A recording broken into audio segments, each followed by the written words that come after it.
Kamusta kayo? Alam nyo ba, minsan isang simpleng tanong lang pwedeng magbago ng lahat. Sa pagtalakay natin ngayon, titingnan natin kung paano ang isang grupo ng mga dayuhan na gusto lang naman makita si Jesus ay naging hudyat para sa pinakamahalagang oras sa buong kasaysayan. Handa na ba kayo? Simulan na natin! Okay, so isipin nyo to, pesta ng Pasko sa Jerusalem. Ibig sabihin, sobrang daming tao. At sa gitna ng lahat ng yon, may isang grupo ng mga Griego, hindi sila mga Hudyo ha, na lumapit sa isa sa mga alagad. Ang hiling nila, Ginoo, nais po naming makita si Jesus. Parang simpleng request lang, di ba? Pero wow, napakalaki pala ng kahulugan nito. Kasi para kay Jesus, hindi to isang ordinaryong request. Nung narinig niyang may mga taga-ibang bansa na naghahanap sa kanya, parang itong isang bell na tumunog. Eto na yon. Eto na ang sign na ang kanyang misyon ay hindi lang para sa isang grupo ng tao, kundi para na sa buong mundo. Alam niya na malapit nang matupad ang lahat. Okay, so sa unang bahagi ng kwento natin, kilalanin muna natin ng mas malapitan itong mga bisita at kung bakit napaka-importante ng pagdating nila. Ang galing ng pagkakatugma nito, di ba? Tingnan nyo, nung isinilang si Jesus, may mga pantas na dumating galing silangan. Ngayon, sa dulo na ng buhay niya, may mga Griego naman galing sa kanluran. Parang sinasabi na mula simula hanggang wakas, ang kwento ni Jesus ay para talaga sa lahat ng tao, nasaan man sila sa mundo. At ito yung naging sagot ni Jesus. Dumating na ang oras upang ang anak ng tao ay luwalhatiin. Teka, ano ba yung luwalhatiin? Well, para sa kanya, yung pagdating ng mga Griego ay parang unang bunga ng isang malaking ani. Ito yung sign na yung sakritisyo niya magkakaroon ng resulta na makikita ng buong mundo. At para may paliwanag niya to sa paraan na maiintindihan ng lahat, gumamit si Jesus ng isang simpleng kwento galing sa kalikasan. Aalamin natin ngayon ang lihim ng isang butil ng trigo. So, ito yung tanong. Paano nangyayari na ang isang katapusan ay nagiging isang napakagandang simula? Paano nagiging tagumpay ang isang bagay na parang pagkatalo o kamatayan? Medyo parang imposible, no? Pero ipapaliwanag ni Jesus kung paano. At ito na nga yung sagot niya. Sabi niya, kung ang isang butil ng trigo ay hindi mahulog sa lupa at mamatay, mananatili lang siyang mag-isa.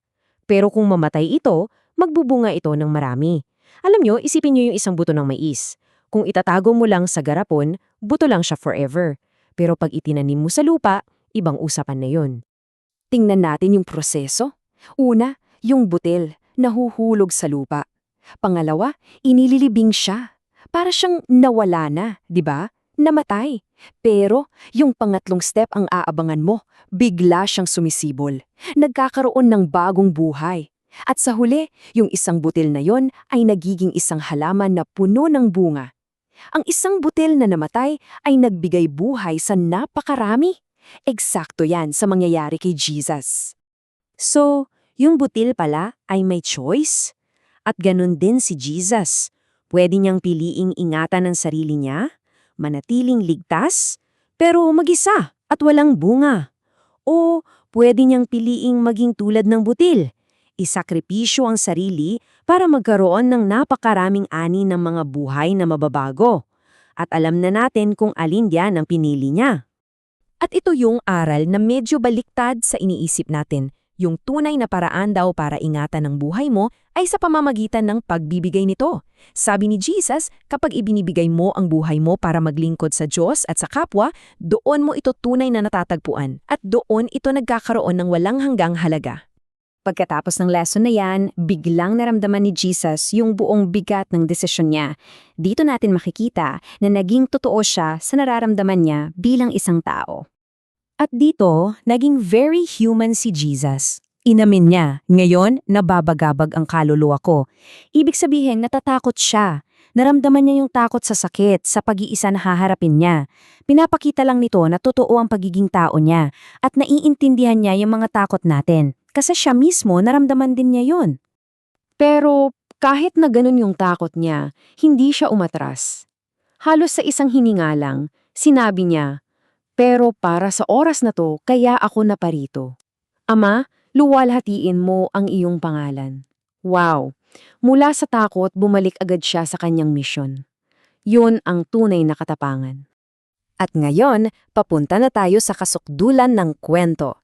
Dahil sa pinakitang katapangan ni Jesus, ang langit mismo ang sumagot sa panalangin niya. Isipin niyo yung eksena, habang nagsasalita si Jesus, bigla na lang may liwanag mula sa langit na bumalot sa kanya. Yung mga tao, sigurado, natigilan. Yung mga nag-uusap, natahimik. Lahat nakatingin, nagtataka, at siguro medyo natatakot din. Anong nangyayari? At mula sa langit may narinig silang malakas na boses. Niluwalhati ko na at muli kong luluwalhatiin. Ito ang sagot ng Ama. Parang sinasabi niya, tama yan anak, suportado kita. At yung gagawin mo sa krus, yan ang magiging pinakadakilang pagpapakita ng kaluwalhatian ko. So anong reaksyon ng mga tao? Medyo nakakatuwa, sabi ng iba, ay kulog lang yon. Sabi naman ng iba, hindi anghel yung nagsalita. Pero yung mga Griego, yung mga dayuhan, na dahilan kung bakit nagsimula ang lahat ng ito, sila yung malinaw na nakaintindi. Para sa kanila, ito yung patunay, si Jesus ay totoong galing sa Diyos. At nilinaw agad ni Jesus, yung boses na yun, hindi yun para sa kanya. Alam na niya yun para yun sa kanila. Para sa lahat ng tao doon na nagdududa. Ito na yung huling patunay, yung seal of approval mula mismo sa Ama na totoo ang lahat ng sinasabi ng kanyang anak. At dito niya sinabi yung panghuling pangako niya, yung maitaas mula sa lupa, ibig sabihin nito yung pagkapako niya sa krus. Para sa kanya, yung krus na dapat ay simbolo ng kahihiyan ay magiging parang isang dambuhalang magnet, isang magnet na hihila sa lahat ng tao, Hudyo, Griego, lahat palapit sa kanya. Kaya sa huli, babalik tayo sa tanong na ito mula sa kwento ng butil. Aling buhay ba ang tunay na nagtatagal at nag-aakaroon ng halaga? Yung buhay na iniingatan mo lang para sa sarili mo, na parang butil na nakatago sa kahon?